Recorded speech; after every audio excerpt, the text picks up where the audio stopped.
sur le stand 2K cette année, bon, on présente le classique jeu de catch, le classique jeu de basket, le NBA 2K15 qui sera probablement très bien.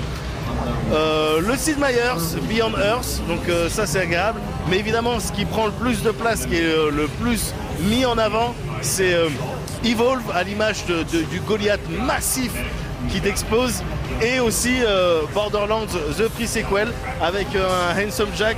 Ouais, tu peux prendre des photos avec lui puis ensuite les poster sur Twitter pour faire genre que tu fais partie de la communauté. Nanana.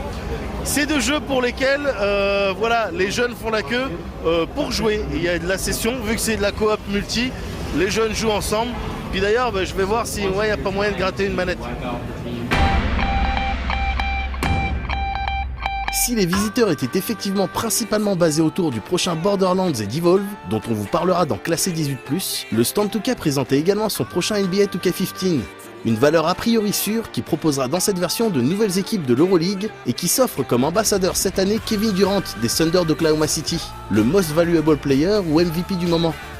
Autre valeur sûre, en tout cas pour le marché américain, le WWE 2K15 prévu pour octobre prochain et proposant un roster plutôt massif à base de John Cena bien évidemment, mais aussi The Rock et même Hulk Hogan de l'époque, l'écrasante majorité des catcheurs ayant été scannés pour l'occasion.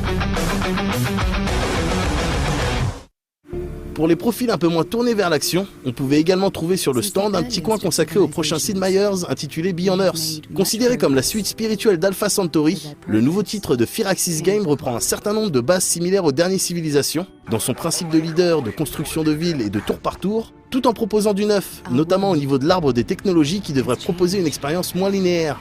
Prévu pour cette année sur PC, on sera de toute manière amené à vous en reparler plus en détail.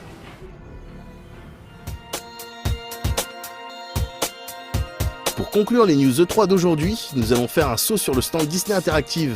D'une taille conséquente, ce dernier n'abritait finalement que deux jeux. Fantasia et Disney Infinity 2.0 Marvel Super Heroes.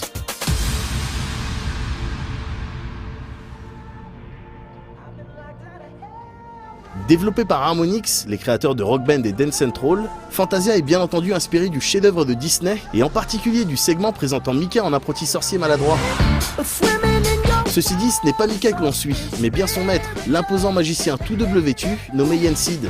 Le joueur pourra ainsi donner vie à des mondes initialement vierges en suivant la chorégraphie imposée, la silhouette du ou des joueurs apparaissant à l'écran. Pas de challenge ici ni de score, les développeurs ayant choisi de pousser les joueurs à s'exprimer. Voilà. Annoncé pour fin octobre sur 360 et Xbox One, le jeu mettra bien entendu à contribution le Kinect, la bande originale n'étant pas uniquement constituée des classiques du dessin animé, pour se voir étoffée par des chansons cultes telles que Bohemian Rhapsody de Queen ou Ziggy Stardust de David Bowie.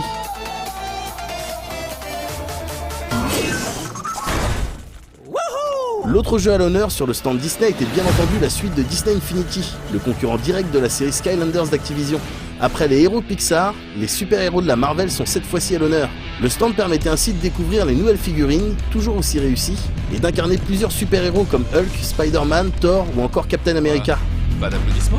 Les Avengers posséderont leur propre pack aventure, Spider-Man ayant également le sien, et chaque pack proposera un scénario, des personnages et un bad guy différent. Sans surprise, le bouffon vert sera la némésis de Spider-Man et Loki celle des Avengers.